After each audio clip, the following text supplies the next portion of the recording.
Hello guys and welcome to Tech Checks tutorial. Today we're going to talk about how to use shields on Monopoly Go. So it's a step-by-step guide to follow easily. And don't forget to hit the like and subscribe button. So let's get right into it. So here in Monopoly Go, you'll have shields. So shields are essentially just a protection for your landmarks. And as you can see here that my landmarks have been attacked recently. So this means I have to put on a shield so that I won't get attacked. So you'll see it here in your timeline. So as you can see here that someone has shut down my landmark and that has broken my defense. So when you're starting off in the game, you'll have 3 shields minimum.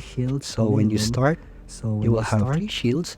So basically when you're attacked, the shields will activate so that your landmark won't get attacked, unlike mine. So if you're gonna ask how do you use them automatically, well basically that's the answer. It works automatically, you don't have to do anything. All you have to do is land on the shield tiles that you will be able to collect shields for your Monopoly Go landmarks.